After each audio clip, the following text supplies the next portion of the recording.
रक्षा मंत्री राजनाथ सिंह आज नई दिल्ली में रक्षा मंत्रालय के एक दिवसीय चिंतन शिविर की करेंगे अध्यक्षता। विचार और मंथन के बाद निकले नतीजों की समीक्षा के बाद सिफारिशों को लागू करने के तरीकों पर भी होगा विचार विमर्श।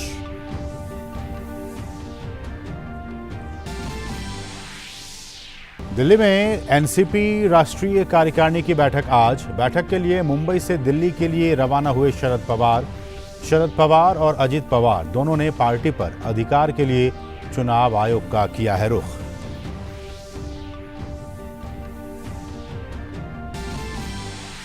इलेक्ट्रॉनिक्स और आईटी मंत्री राजीव चंद्रशेखर आज बेंगलुरु में आईटी हार्डवेयर के लिए पीएलआई 2.0 पर डिजिटल इंडिया संवाद सत्र को करेंगे संबोधित।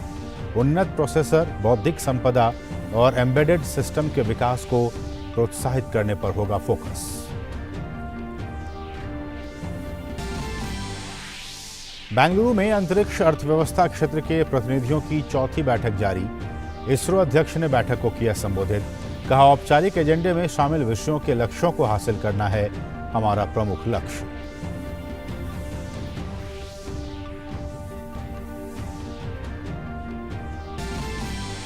विश्व चैंपियनशिप में भारतीय तीरंदाजों का शानदार प्रदर्शन जारी। मिश्रित टीम कंपाउंड स्पर्धा में प्रियांश और अवनीत कौर ने जीता स्वर्ण। रिकर्व मिक्स टीम इवेंट में रिद्धि, पार्थ और मिश्रित कंपाउंड में मानव और ऐश्वर्या शर्मा ने साधा कांस्य पदक पर निशाना।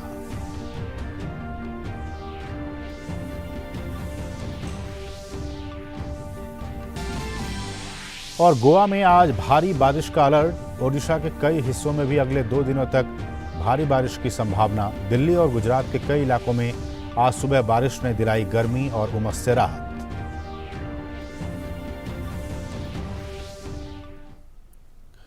नमस्कार, डीडी न्यूज में आप सभी का बहुत बहुत स्वागत है। मैं हूं वसीम मिश्रा। प्रधानमंत्री नरेंद्र मोदी 7 और 8 जुलाई को छत्तीसगढ़, उत्तर प्रदेश, तेलंगाना और राजस्थान का दौरा करेंगे। पीएम मोदी इन राज्यों में कई कार्यक्रमों में शामिल होंगे। 4 राज्यों के 5 बड़े शहरों रायपुर, गोरखपुर, वाराणसी, वारंगल, बीकानेर में पीएम मोदी लगभग 50,000 करोड़ रुपए की करीब 50 परियोजनाओं की सौगात भी देंगे।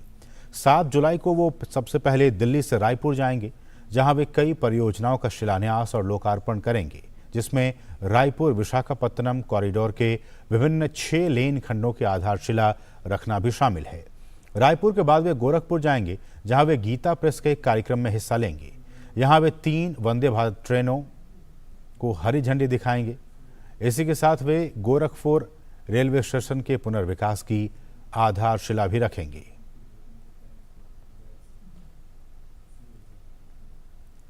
साथ ही साथ गोरखपुर से पीएम अपने निर्वाचन क्षेत्र वाराणसी जाएंगे, जहां कई प्रमुख परियोजनाओं का उद्घाटन और शिलान्यास करेंगे। वाराणसी में पीएम पंडित दीनदयाल उपाध्याय जंक्शन से सोननगर तक डेडिकेटेड फ्रेट कॉरिडोर की नई लाइन का लोकार्पण करेंगे। प्रधानमंत्री वाराणसी जौनपुर के 4 लेन चौड़ीकरण का भी लोकार्पण करेंगे। इसके अलावा पीएम मणिकर्णिका घाट और हरिश्चंद्र घाट के नवीनीकरण का शिलान्यास भी करेंगे। वहीं 8 जुलाई को पीएम वाराणसी से तेलंगाना के वारंगल तक की यात्रा करेंगे।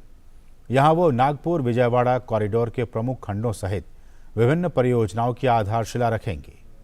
प्रधानमंत्री NH 563 के करीमनगर वारंगल खंड की 4 लेनिंग की आधारशिला भी रखेंगे। इसके बाद पीएम वारंगल से बीकानेर जाएंगे, जहां वो कई परियोजनाओं का शिलान्यास और लोकार्पण करेंगे। प्रधानमंत्री अमृतसर जामनगर एक्सप्रेसवे के विभिन्न खंडों को समर्पित करेंगे। वो ग्रीन एनर्जी कॉरिडोर चरण 1 के लिए अंतर्राज्यीय ट्रांसमिशन लाइन को भी समर्पित करेंगे। इस दौरान पीएम बीकानेर रेलवे स्टेशन के पुनर्विकास की आधारशिला भी रखेंगे। और प्रधानमंत्री का वाराणसी दौरा बहुत ही खास रहता है, खासकर भाजपा के लिए। इस दौरे की तैयारी के लिए भाजपा जी जान से लगी हुई है। क्या क्या तैयारियां हैं प्रधानमंत्री के इस दौरे पर, खास बातचीत की काशी भाजपा अध्यक्ष दिलीप सिंह पटेल ने डीडी न्यूज के साथ। वाराणसी अपने संसदीय क्षेत्र में प्रधानमंत्री आने वाले हैं। भाजपा के कार्यकर्ता तो उत्साहित हैं ही, जो काशी क्षेत्र के पदाधिकारी हैं, इनकी पूरी टीम इसके लिए लगी हुई है, लगातार दौरा कर रहे हैं उस स्थल का, और एक जगह जहां पे प्रधानमंत्री का टिफिन कार्यक्रम होगा उसकी भी तैयारी कार्यकर्तागण पदाधिकारीगण कर रहे हैं। इस पर हमसे बात करने के लिए काशी क्षेत्र के अध्यक्ष दिलीप सिंह पटेल जी हैं।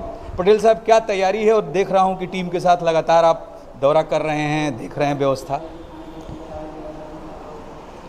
विश्व के सबसे लोकप्रिय नेता और हमारे देश के यशस्वी प्रधानमंत्री जी का आगमन 7 जुलाई को काशी में हो रहा है। पूरी काशी ही नहीं बल्कि अगल बगल के जिलों के सभी आम जनमानस माननीय प्रधानमंत्री जी के स्वागत के लिए तैयारी में है। जहाँ एक प्रधानमंत्री जी के आगमन पर एक बहुत बड़ा विशाल जनसभा होने जा रहा है। इस विशाल जनसभा में काशी के हर घर परिवार से लोगों का पहुंचने की संभावना है और इसके तैयारी के लिए हमारे भारतीय जनता पार्टी के सभी पदाधिकारी कार्यकर्ता, चाहे हमारे महानगर के अध्यक्ष विद्यासागर राय जी हो और हमारे ज़िले के अध्यक्ष हंसराज विश्वकर्मा जी, काशी क्षेत्र के महामंत्री अशोक जी, सभी वरिष्ठ सभी कार्यकर्ता साथी मिलकर के इस जनसभा को सफल बनाने का काम कर रहे हैं।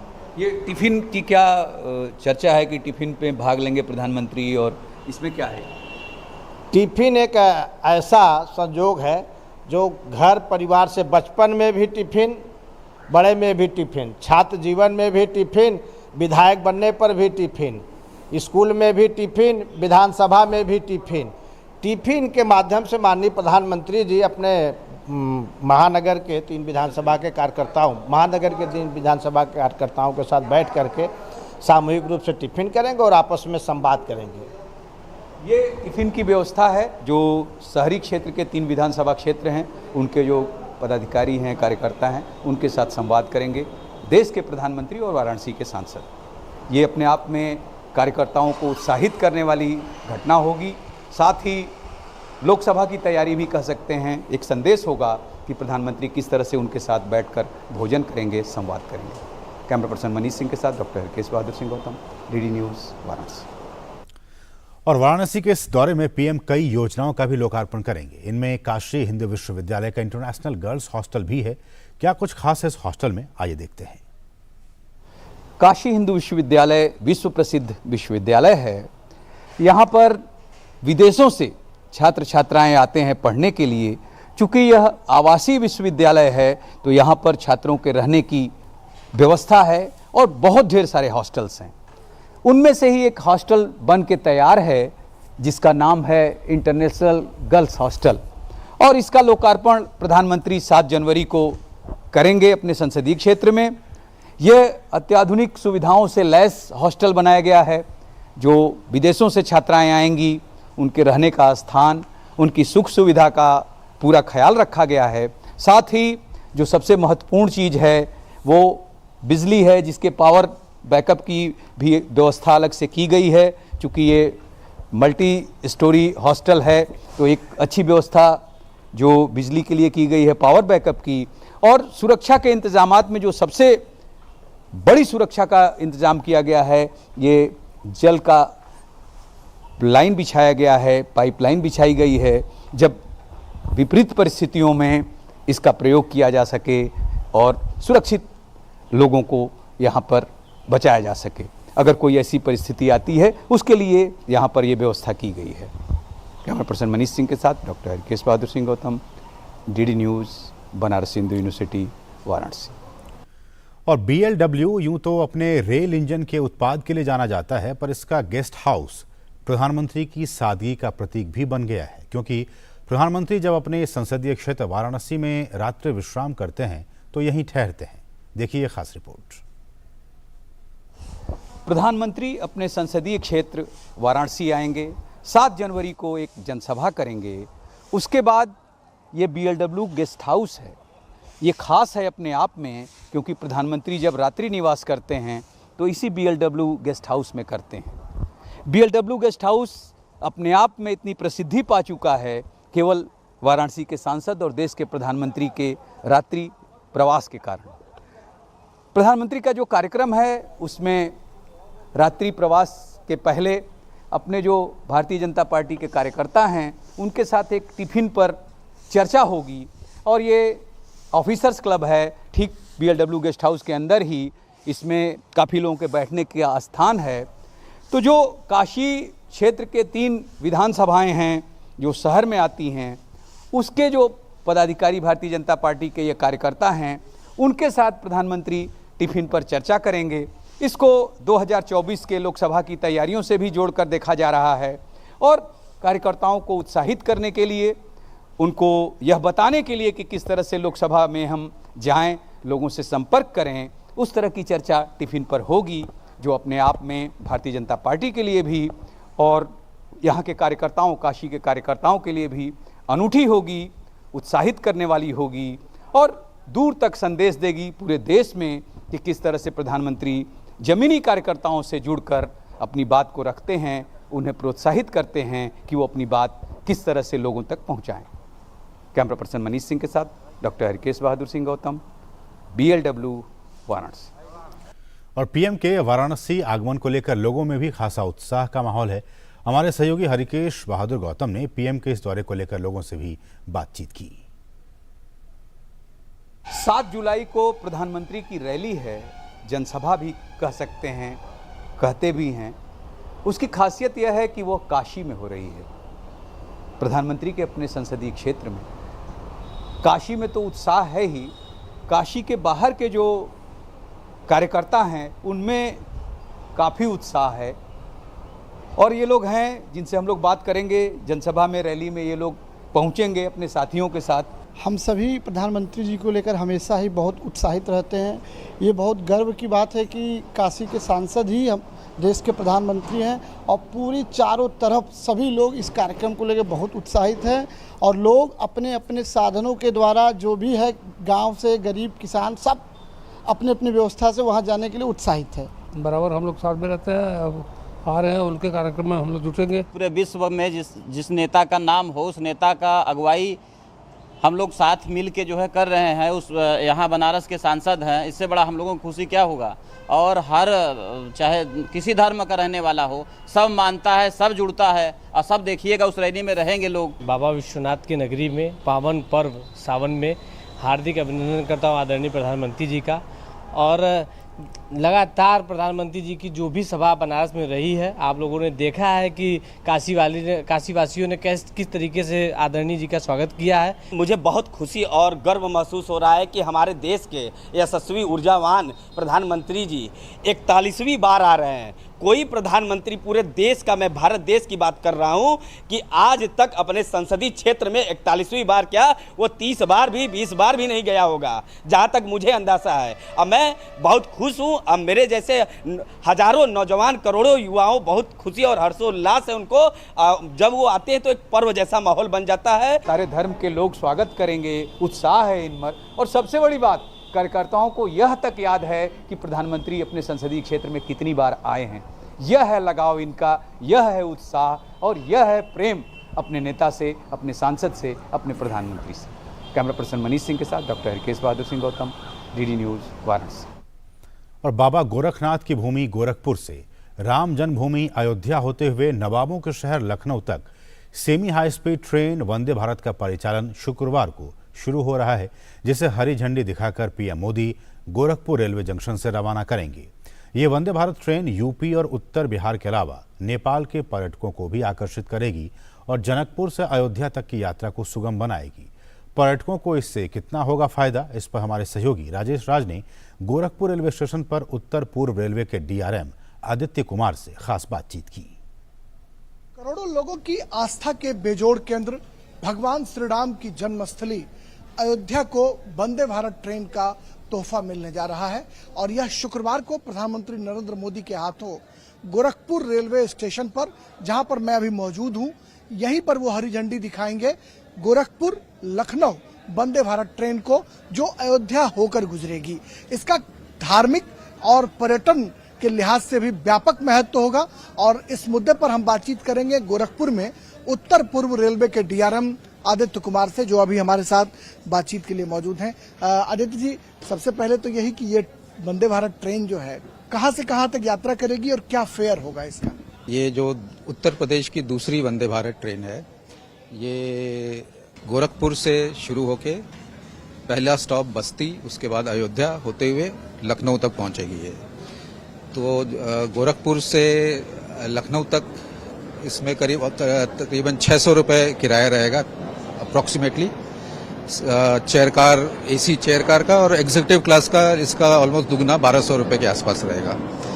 और ये गोरखपुर से अयोध्या जो एक तीर्थ स्थल है, टूरिस्ट स्पॉट है, उसको भी जोड़ेगी, और राज्य की जो राजधानी है लखनऊ उसको भी जोड़ेगी। बिहार के लोगों को भी वंदे भारत ट्रेन से काफी मदद मिलेगी। बिल्कुल, उत्तरी बिहार के जो लोग हैं उनका गोरखपुर अनेक चीजों के लिए आना जाना होता है, उनके लिए गोरखपुर ही सबसे बड़ा शहर है, और गोरखनाथ मंदिर का अपना महत्व है, और उनको एक सहूलियत होगी कि गोरखपुर आगे वो अयोध्या की भी यात्रा आराम से 2 घंटे के अंदर अयोध्या भी पहुंच जा सकते हैं।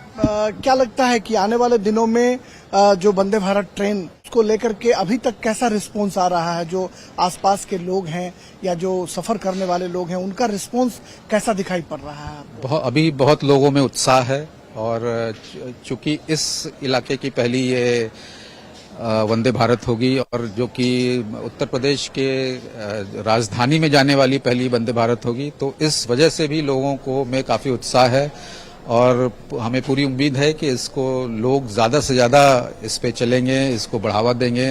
वंदे भारत ट्रेन जो है यह एक अत्याधुनिक ट्रेन है, और यह प्रधानमंत्री नरेंद्र मोदी का ड्रीम प्रोजेक्ट भी है। कहीं न कहीं गोरखपुर जो है इसलिए भी सुर्खियों में है, चर्चा में है। कैमरामैन कृष्ण दास के साथ राजेश राज, डीडी न्यूज, गोरखपुर। और अब बात महाराष्ट्र की राजनीति की। दिल्ली में एनसीपी राष्ट्रीय कार्यकारिणी की बैठक आज होने जा रही है। शरद पवार बैठक के लिए मुंबई से दिल्ली के लिए रवाना हो गए हैं, साथ में सुप्रिया सुले भी हैं। दिल्ली में इस बैठक से पहले इस समय पोस्टर वॉर देखने को मिल रहा है। कहा जा रहा है कि कार्यकारिणी की बैठक राजधानी दिल्ली में आज दोपहर 3 बजे शुरू होगी। इस बैठक में शरद पवार एनसीपी की टूट पर कोई बड़ा फैसला ले सकते हैं।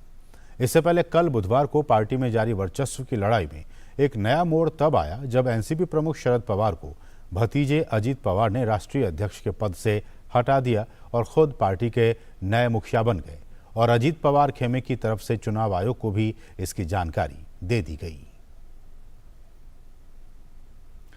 खबर राजस्थान से। राजस्थान कांग्रेस में मुख्यमंत्री अशोक गहलोत और सचिन पायलट के बीच जारी खींचतान पर आज कोई बड़ा फैसला हो सकता है। राजस्थान कांग्रेस को लेकर दिल्ली में आज कांग्रेस की बड़ी बैठक हो रही है। दोपहर 12 बजे होने वाली इस बैठक में पार्टी अध्यक्ष मल्लिकार्जुन खड़गे और राहुल गांधी की मौजूदगी में होगी। ऐसा कहा जा रहा है कि मुख्यमंत्री गहलोत अस्वस्थ होने की वजह से जयपुर से ही वीडियो कॉन्फ्रेंसिंग के जरिए इस बैठक में शिरकत करेंगे। बेंगलुरु में G20 अंतरिक्ष अर्थव्यवस्था क्षेत्र के प्रतिनिधियों की चौथी बैठक जारी है। इस 2 दिवसीय बैठक के दौरान अंतरिक्ष अर्थव्यवस्था, अंतरिक्ष एजेंसियों की जिम्मेदारियों और अभियानों में समन्वय जैसे विषयों पर चर्चा हो रही है। बैठक का उद्देश्य वैश्विक अर्थव्यवस्था में अंतरिक्ष अर्थव्यवस्था की हिस्सेदारी को सुधारना है। और बैठक को संबोधित करते हुए भारतीय अंतरिक्ष अनुसंधान संगठन इसरो के अध्यक्ष डॉक्टर एस सोमनाथ ने कहा कि बैठक का प्रमुख लक्ष्य एजेंडे में शामिल विषयों के लक्ष्यों को हासिल करना है। Together we are on a journey to achieve the objectives of space being inducted as a formal agenda item in G20 in the future. This 4th edition of ACLM will certainly speed up that journey in which the space agencies and industries are already on board. As part of this, the 4th edition, we also made an attempt to include the ambassadors and senior diplomats in this country. We organized a precursor event in April this year at Shillong. It was a huge success with the participation of ambassadors, high commissioners, senior diplomats from 16 countries. और वहीं G20 के शेरपा अमिताभ कांत ने बैठक को संबोधित करते हुए कहा कि अंतरिक्ष के क्षेत्र में भारत ने बहुत तरक्की की है। उन्होंने कहा कि देश में स्टार्टअप्स की संख्या लगातार तेजी से बढ़ रही है। यही कारण है कि आज स्टार्टअप्स की दुनिया में भारत का डंका बज रहा है। Recognizing the potential of the private sector, India opened up the space sector to non-governmental entities in 2020, establishing the Indian National Space Promotion and Authorization Center in space. This progressive policy has fueled rapid growth and innovation in the private sector, with the number of startups skyrocketing since then. In 2022, we've seen a vast number of startups in India, propelling companies like Skyroot Aerospace, which Agnikul Cosmos, which test-fired a second-stage semi-cryogenic engine. And these homegrown enterprises, along with others like Pixel, are delivering groundbreaking solutions to climate change and Earth observation. और वहीं केंद्रीय मंत्री जितेंद्र सिंह ने बैठक को संबोधित करते हुए कहा कि बीते 8 से 9 वर्षों में भारत ने अंतरिक्ष यात्रा में काफी तरक्की की है। Glad that India is now in a position to share its inputs, its inferences with the other member countries, as well as was noticed recently through a very successful visit of Prime Minister Modi to USA, which had a very strong undercurrent of space agenda, which was recognized overseas, and the new chapter of public-private participation, I think, is going to make it imperative for all of us to learn the virtues of an integrated approach. And when I say integrated, it is public-private domestically and public-private overseas. So all of us get together for an extended collaboration amongst all of us, the whole of government, whole of nation, domestically, overseas. And an era of partnerships, I think, is now in the offing. Our concerns are common because the space is common. So our challenges are common, and therefore our effort also has to be common. केंद्रीय कौशल विकास और IT राज्य मंत्री राजीव चंद्रशेखर आज बेंगलुरु में IT hardware के लिए हाल ही में संशोधित उत्पादन से जुड़ी प्रोत्साहन यानी पीएलआई योजना पर डिजिटल इंडिया संवाद सत्र को संबोधित करेंगे। इस बैठक में विशेषज्ञ, उद्योग संघों के प्रतिनिधि और स्टार्टअप सहित प्रौद्योगिकी इकोसिस्टम के हितधारक शामिल होंगे। बैठक में उन्नत प्रोसेसर, बौद्धिक संपदा और एम्बेडेड सिस्टम के विकास को प्रोत्साहित करने पर ध्यान केंद्रित किया जाएगा। वित्तीय प्रोत्साहन के प्रावधान के जरिए सरकार आईटी हार्डवेयर घटकों और उप असेंबली के स्थानीयकरण को प्रोत्साहित करना चाहती है। इस योजना में laptop, tablet, all in one PC, server और ultra small form factor device शामिल हैं। ऐसा करने के पीछे सरकार का लक्ष्य भारत के घरेलू आईटी हार्डवेयर विनिर्माण पारिस्थितिकी इकोसिस्टम को उत्प्रेरित करना है।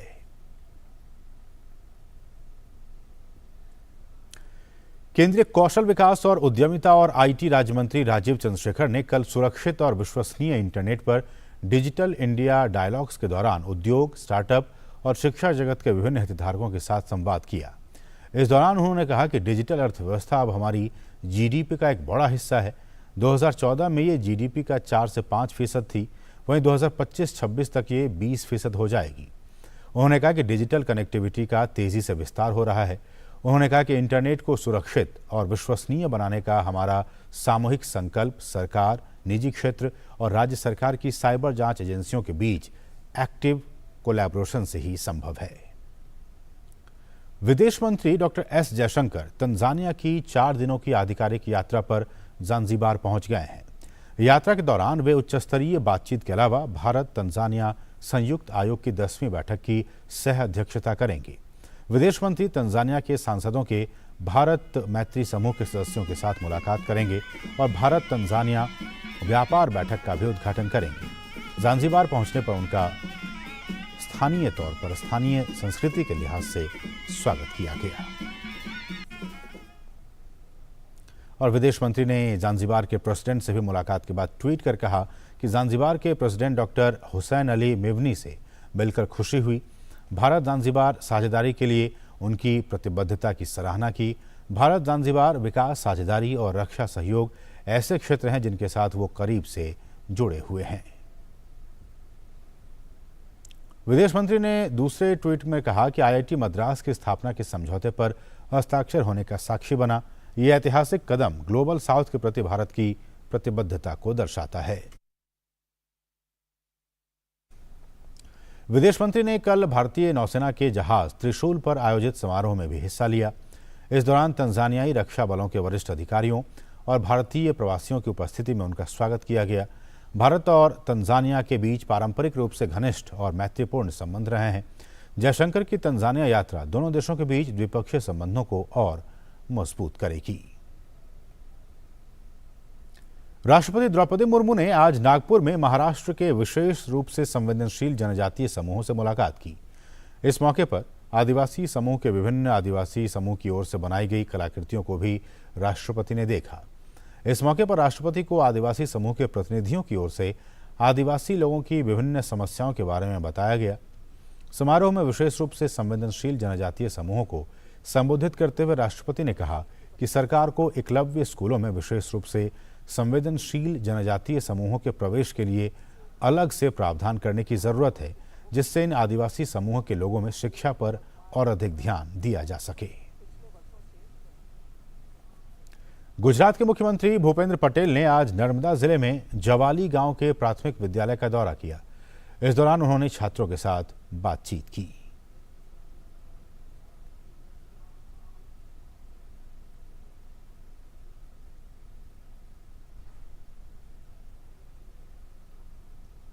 दिल्ली स्पेशल सेल और एक अपराधी के बीच रोहिणी के सेक्टर 20 और 30 के बीच मुठभेड़ हुई है, जिसके बाद कामिल नामक कॉन्ट्रैक्ट किलर को गिरफ्तार कर लिया गया है, जो दिल्ली में हत्याओं की कई वारदातों में शामिल रह चुका है। पुलिस के अनुसार उसके खिलाफ 12 से अधिक मामले दर्ज हैं, जिसमें हाल ही में दिल्ली के जामा मस्जिद इलाके में गोलीबारी में एक व्यक्ति की मौत का मामला भी शामिल है।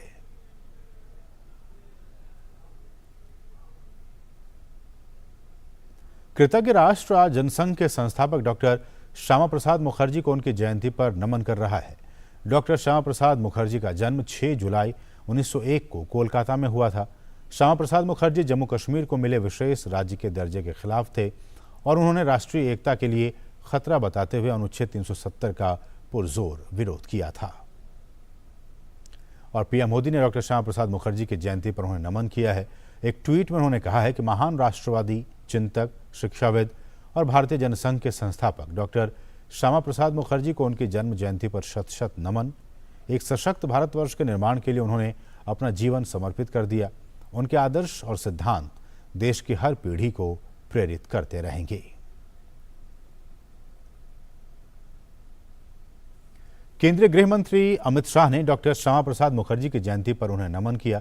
एक ट्वीट में उन्होंने कहा कि श्रद्धेय डॉक्टर श्यामा प्रसाद मुखर्जी जी ने अपने जीवन से सिखाया कि राष्ट्रहित से बढ़कर कुछ नहीं होता, चाहे कश्मीर हो या फिर बंगाल। डॉक्टर मुखर्जी ने देश की एकता और अखंडता के लिए जो विराट योगदान दिया, उसके हम सदैव ऋणी रहेंगे। उन्होंने पहली औद्योगिक नीति की नींव रखकर भारत की प्रगति के मार्ग प्रशस्त किए। डॉक्टर मुखर्जी का राष्ट्र समर्पण और दूरदर्शिता हमें सदैव मार्गदर्शित करेगी। देश के ऐसे महान सपूत की जयंती पर उन्हें कोटि कोटि नमन। और डॉक्टर श्यामा प्रसाद मुखर्जी की जयंती के मौके पर संस्कृति और विदेश राज्य मंत्री मीनाक्षी लेखी ने आज आईटीओ स्थित शहीदी पार्क में उन्हें पुष्पांजलि अर्पित की।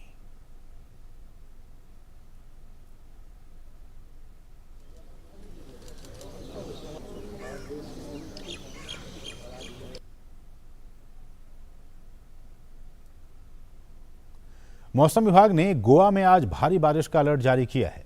मौसम विभाग के मुताबिक उत्तर गोवा में अगले 3 दिनों तक मध्यम से भारी बारिश होने की संभावना है। वहीं लगातार बारिश के कारण गोवा सरकार ने आज स्कूलों में छुट्टी की घोषणा की है। कक्षा 1 से 12वीं तक के स्कूल आज बंद रहेंगे। राज्य सरकार ने यह फैसला बच्चों की सुरक्षा को ध्यान में रखते हुए लिया है।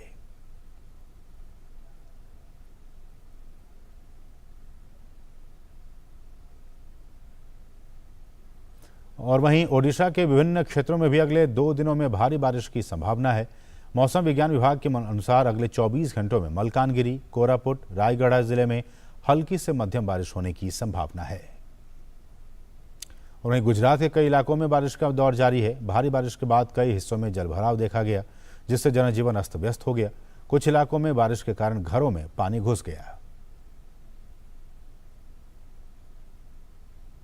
दिल्ली की बात की जाए तो दिल्ली एनसीआर के कई हिस्सों में भी आज सुबह से झमाझम बारिश हो रही है।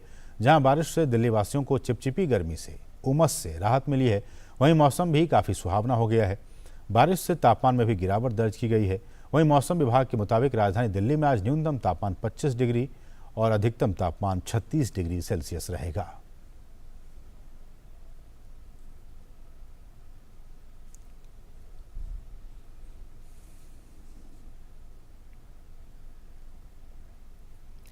अमरनाथ यात्रा के दौरान बालटाल सोनमर्ग में 100 बिस्तरों वाले डीआरडीओ अस्पताल में तीर्थयात्रियों और अन्य लोगों को हर तरह का इलाज मिल रहा है।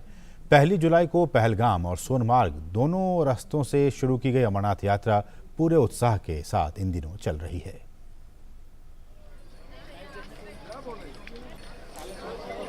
1 जुलाई से शुरू हुई बाबा अमरनाथ की यात्रा पूरी आस्था और उत्साह के साथ जोरों पर चल रही है।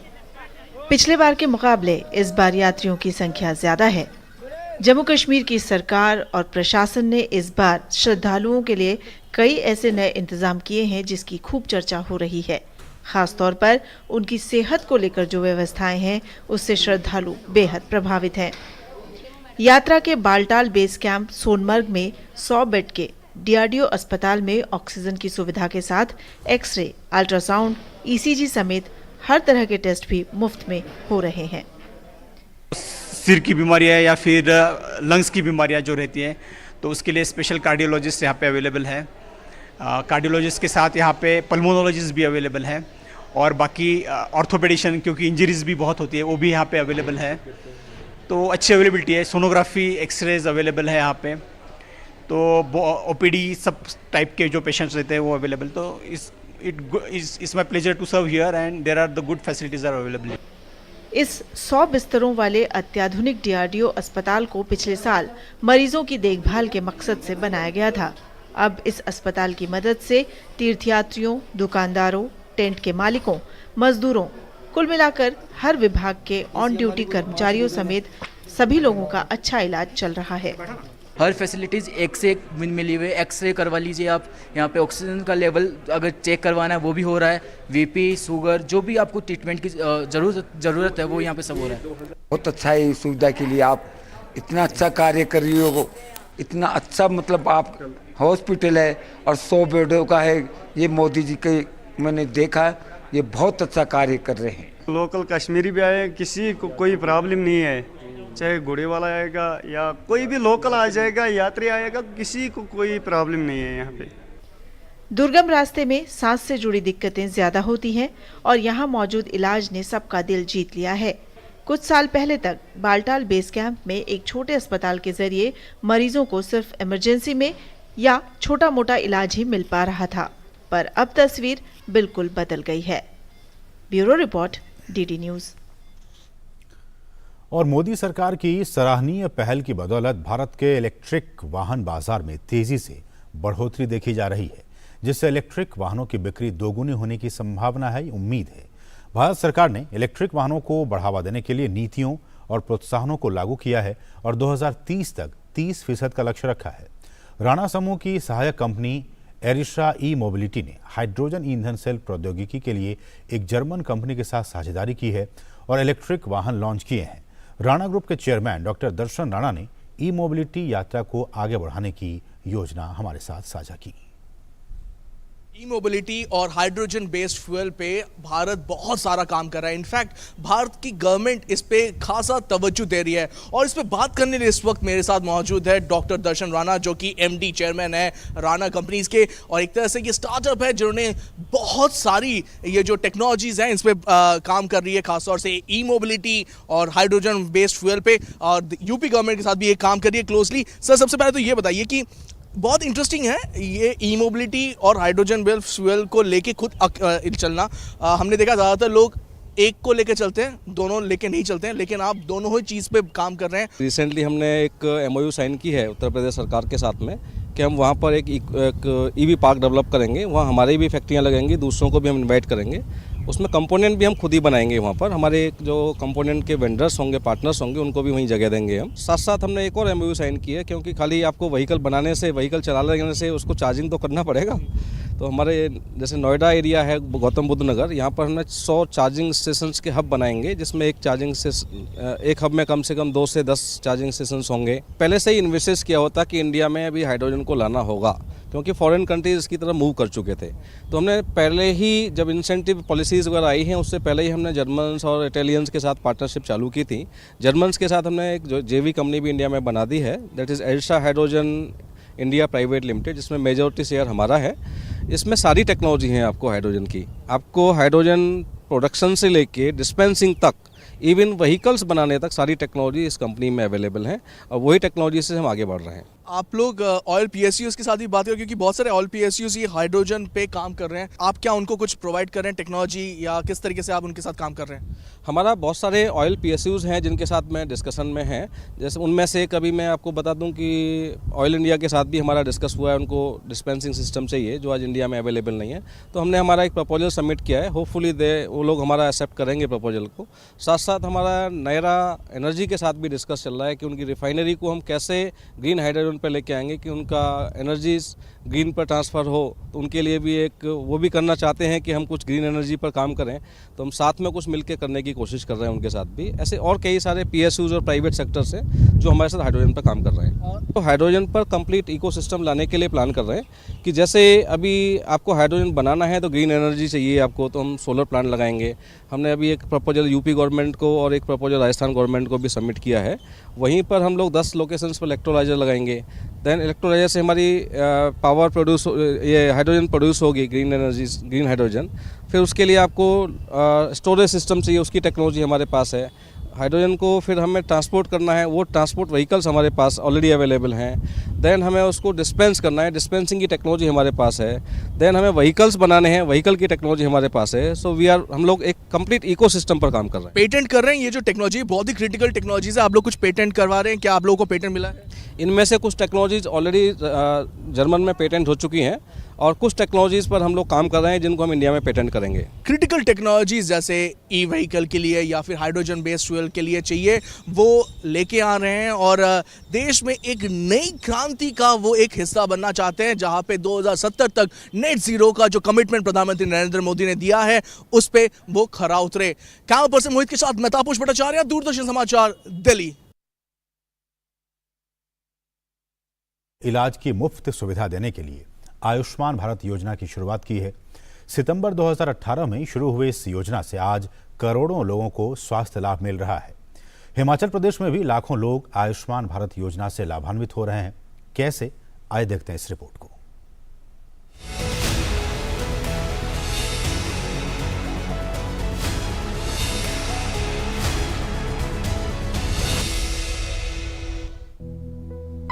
केंद्र सरकार ने स्वास्थ्य सेवाओं में सुधार और इलाज की बेहतर सुविधाएं देने के लिए पिछले 9 वर्षों में कई कदम उठाए हैं। इसी कड़ी में आर्थिक रूप से कमजोर लोगों को मुफ्त इलाज की सुविधा देने के लिए देश में आयुष्मान भारत योजना शुरू की है। सितंबर 2018 में शुरू हुई इस योजना में आयुष्मान कार्ड धारक व्यक्ति सरकार द्वारा सूचीबद्ध किसी भी सरकारी व निजी अस्पताल में 5 लाख रुपए तक के इलाज की सुविधा का लाभ ले सकता है। हिमाचल प्रदेश के कुल्लू जिले में कई लोग आयुष्मान भारत योजना के तहत अपना इलाज करवा चुके हैं और इसके लिए उन्हें किसी भी तरह का भुगतान नहीं करना पड़ा है। मेरे को जी छाती में इन्फेक्शन और सांस की प्रॉब्लम है और मेरा पैर भी सुन्न है, थोड़ा हो गया था, तो तब मैं एडमिट हुआ था। 23 तारीख से एडमिट हो जी। 23 मेरा आधार कार्ड बना जी, हेल्थ कार्ड बना ना जी। खर्चा मेरा कोई नहीं लग रहा सर, यहाँ पर कोई खर्चा, अच्छी ट्रीटमेंट हो रही है, ऐसी बात नहीं है, कोई खर्चा नहीं लग रहा जी। झूठ क्यों बोलना। सरकार के बहुत धन्यवाद है, इन डॉक्टरों को भी धन्यवाद है करता हूँ। जो सरकार ने दी है बहुत अच्छी दी है। और पीठ में दर्द और खांसी, ये चीज को आया यहाँ पर 1 हफ्ता हो गया दाखिल किए हुए। मेरा जो है स्वास्थ्य कार्ड बना हुआ है, तो जैसे मेरा खर्चा कोई नहीं हुआ, भी फ्री हो गए। जो इलाज है मुफ्त हो रहा है। हम मोदी सरकार का धन्यवाद करते हैं। आयुष्मान भारत योजना के तहत कुल्लू जिले में 77,547 कार्ड धारक हैं। मुख्य चिकित्सा अधिकारी डॉक्टर नागराज पवार का कहना है कि योजना के तहत बीते वर्ष 1.5 करोड़ रुपए से अधिक की राशि लाभार्थियों पर खर्च की गई है। कुल्लू जिला में 4,92,800 पॉपुलेशन है। आयुष्मान भारत की बात करें तो हमारे पास 28,427 फैमिलीज हैं और उस 28,427 फैमिली के अगर हम देखें 77,547 आयुष्मान कार्ड हमारे बन चुके हैं कुल्लू जिला में। हमारी अगर किसी भी स्पेशलिटी की बात करें तो उनको बिल्कुल फ्री इलाज दिया जा रहा है जी। और कुल्लू हॉस्पिटल की या प्राइवेट हॉस्पिटल जितने भी पैनल हमारे पास हैं वो सभी फ्री ट्रीटमेंट प्रोवाइड कर रहे हैं। हमारे हॉस्पिटल में भी अगर हम पिछले साल के डेटा की बात करें तो हमने लगभग 1.5 करोड़ के ज़्यादा के बेनिफिट इन लोगों को दिए हैं। निश्चित रूप से केंद्र सरकार की ये योजना गरीब परिवारों के लिए बीमारी के समय वरदान बनकर सामने आई है। योजना से लाभ लेने वाले लोग मुफ्त इलाज की सुविधा मिलने से खुश हैं और इस योजना को चलाने के लिए केंद्र सरकार का आभार जता रहे हैं। डीडी न्यूज के लिए कुल्लू से आशीष शर्मा की रिपोर्ट।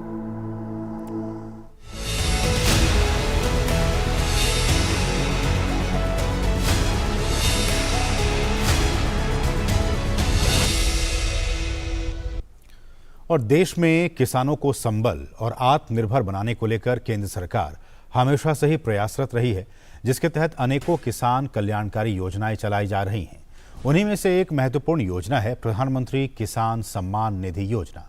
आइए जानते हैं मध्य प्रदेश के मंदसौर जिले में क्या है इस योजना की जमीनी हकीकत।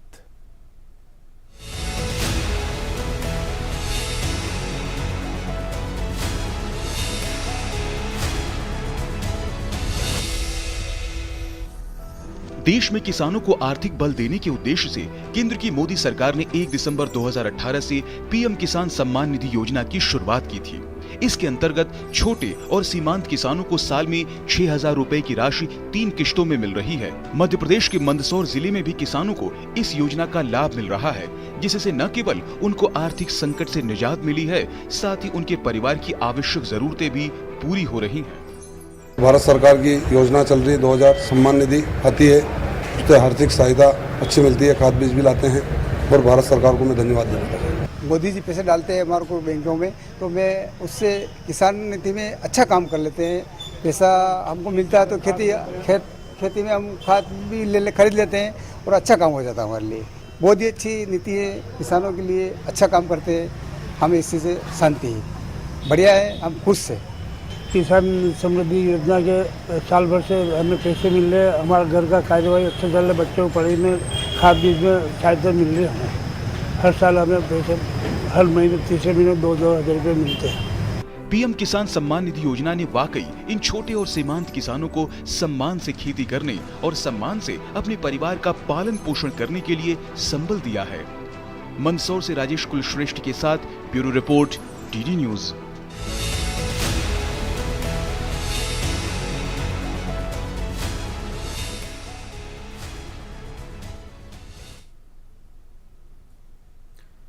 रक्षा मंत्रालय दिल्ली में एक दिवसीय विचार मंथन सत्र आयोजित कर रहा है, जिसे चिंतन शिविर का नाम दिया गया है।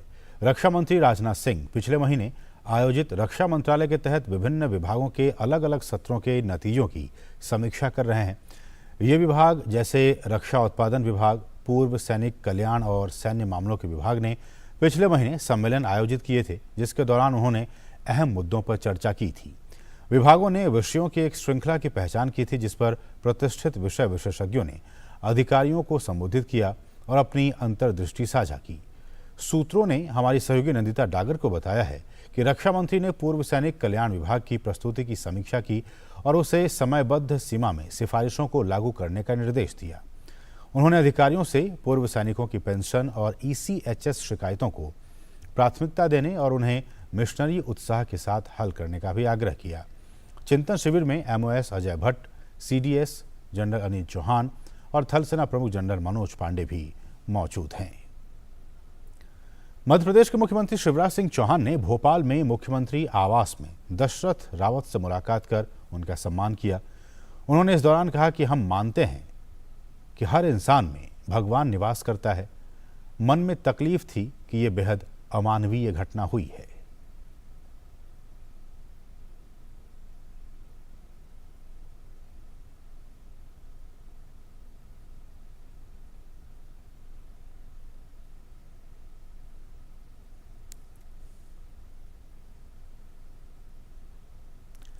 कुछ अंतर्राष्ट्रीय खबरें। इजराइल में स्थानीय पुलिस कमांडर के इस्तीफे के बाद इजरायली लोग सड़कों पर उतर आए हैं।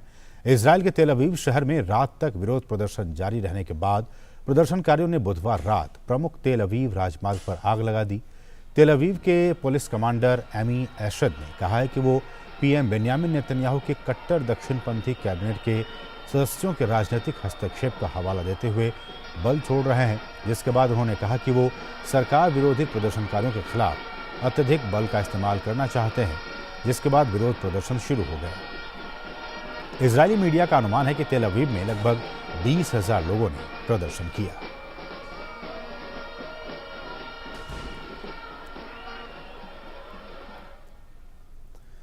संयुक्त राष्ट्र सुरक्षा परिषद ने यूक्रेन में बच्चों की हत्या के लिए रूस को फटकार लगाई है।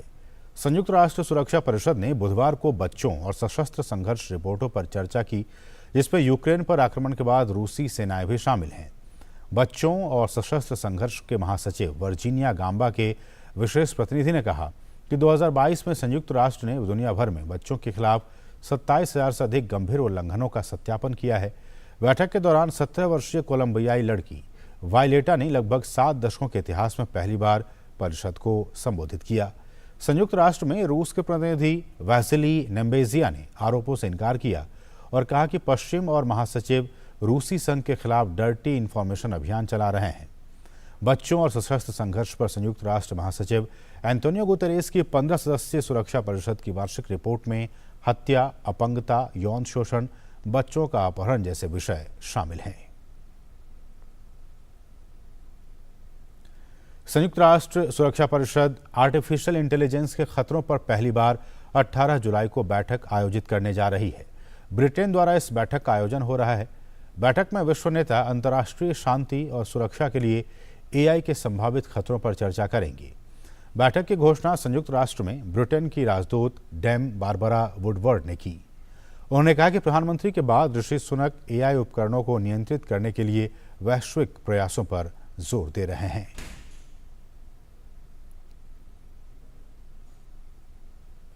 व्हाइट हाउस के शीर्ष अधिकारी कर्ट कैम्पबेल ने पीएम मोदी की अमेरिका यात्रा को ऐतिहासिक बताया है।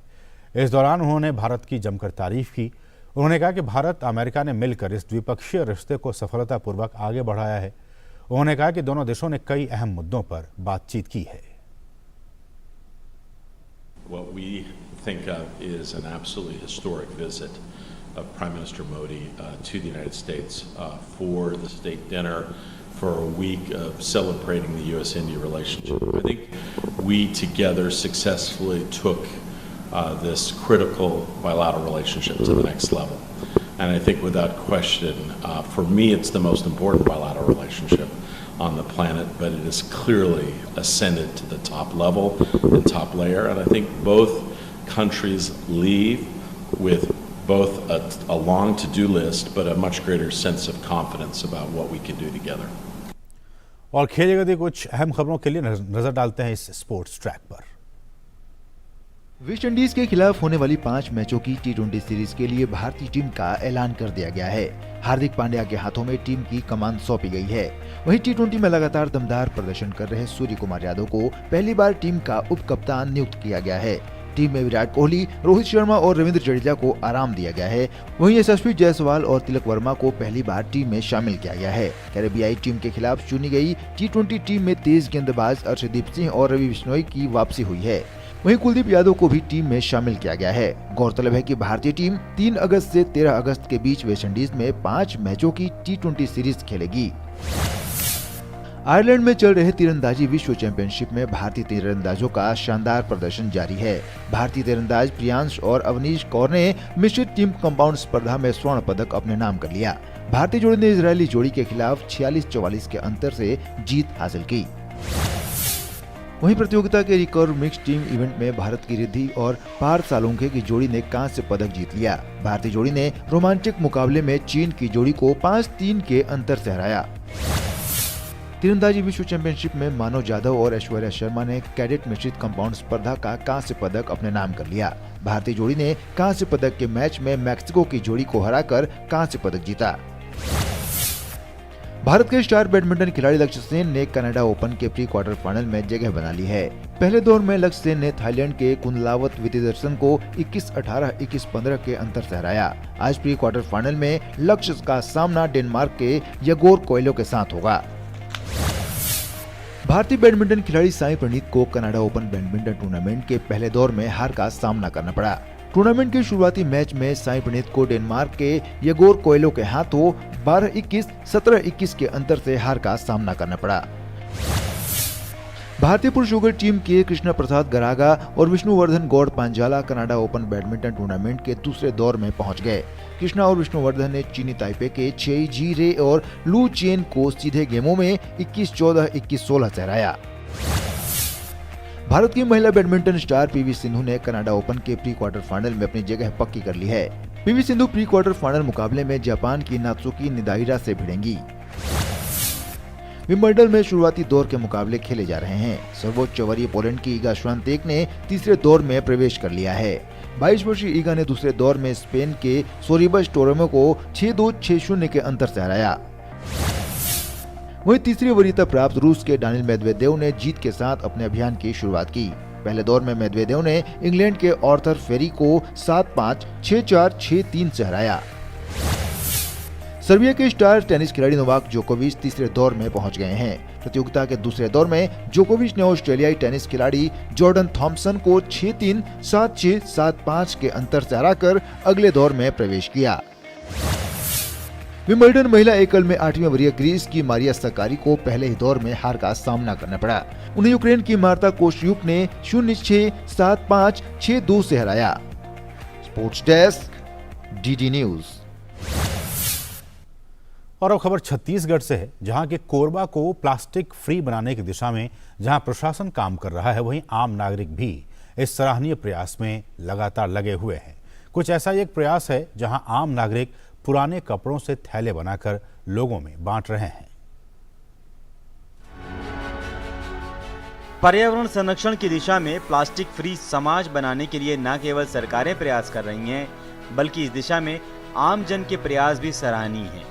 ये हैं छत्तीसगढ़ के कोरबा निवासी, जिनकी मुहिम है कोरबा को प्लास्टिक फ्री बनाने की। इसके लिए ये लोग अभियान चलाकर जहां व्यावसायिक प्रतिष्ठानों से प्रतिबंधित पॉलिथीन के उपयोग न करने की अपील कर रहे हैं, वहीं हजारों की संख्या में पर्यावरण अनुकूल थैले तैयार कर उन्हें आम लोगों में बांट भी रहे हैं, जिससे कि लोगों को इको फ्रेंडली थैले इस्तेमाल करने की आदत पड़ सके। और इसके लिए इन्हें साथ मिला है रोटरी क्लब और नगर निगम का। नगर निगम प्रतिबंधित प्लास्टिक का उपयोग करने वाले दुकानदारों के खिलाफ अब तक 1 लाख रुपए से भी अधिक का जुर्माना लगा चुका है। प्रतिबंधित प्लास्टिक को रोकने के लिए प्रयास निगम के द्वारा सतत रूप से किया जा रहा है। सबसे पहले जब ये पहल शुरुआत की गई थी तो सभी व्यापारिक संघ के लोगों से, इसके साथ साथ शहर के सभी नागरिकों से, व्यापारियों से और जितने भी संस्थाएं हैं उन सभी से अपील की गई थी कि प्रतिबंधित प्लास्टिक का प्रयोग बिल्कुल ना करें, सिंगल यूज प्लास्टिक के प्रयोग से बचें। इस तारतम्य में हमें सबसे अच्छी बात रही कि व्यापारी संघ का भी सहयोग मिला और रोटरी क्लब के माध्यम से भी इसमें कुछ अच्छी नवीन पहल की जा रही है, जिसमें जिनके पास अतिरिक्त शेष कपड़ा है यानी वेस्टेज कपड़ा है, उस कपड़े के माध्यम से उनके द्वारा थैले तैयार किए जा रहे हैं और थैलों का वितरण भी किया जा रहा है। इसके साथ साथ हमारे निगम की टीम के द्वारा लगातार इसमें निगरानी भी रखी जा रही है और अभी तक लगभग 1 लाख से अधिक का फाइन भी निगम के द्वारा विभिन्न दुकानदारों पर या जो ऐसे लोग हैं जो नियमों का पालन नहीं कर रहे हैं उन पर लगाया गया। ये अभियान है पर्यावरण संरक्षण का, जहां अनेक पर्यावरण प्रेमी और जागरूक नागरिक मिलकर एक साथ स्वस्थ वातावरण का निर्माण करना चाहते हैं। गौरतलब है कि इस अभियान में थैले बनाने के लिए पुराने बेकार पड़े कपड़ों का इस्तेमाल किया जा रहा है, जिसे हाट, बाजार और दुकानों में बांटकर लोगों को प्रतिबंधित प्लास्टिक के थैले के उपयोग न करने की अपील की जा रही है। प्रथम चरण में 10,000 थैले जो है जल्द से जल्द, जिसमें हमारा काम चालू है और कई थैले हमारे बन चुके हैं 500-1000 के आसपास, और कोशिश कर रहे हैं कि जल्द से जल्द 10,000 थैले बना के नगर निगम के साथ अपन इसको बांटे मार्केट में। और जिसके लिए यहाँ जो बच्चियाँ हैं ये हमारी मदद कर रही हैं थैलों की सिलाई में। पुराने कपड़े जो हैं ये हम लोग कपड़ा दुकानों से जो थान के कपड़े बच जाते हैं या घरों में कोई एक्स्ट्रा कपड़े हैं पर्दे वगैरह के, तो ऐसे कपड़े हम लोग एकत्रित कर रहे हैं और उन कपड़ों से यहाँ पर थैले बन रहे हैं जो कि प्लास्टिक फ्री कोरबा के लिए बहुत ही मददगार साबित होंगे। जाहिर है पर्यावरण संरक्षण की दिशा में चलाया जा रहा यह अभियान सराहनीय है। गुड न्यूज जज्बा इंडिया के लिए कोरबा से डीडी न्यूज के लिए विजय कुमार की रिपोर्ट। तो इसके साथ इस बुलेटिन में बस इतना ही। हमें दीजिए अनुमति। नमस्कार।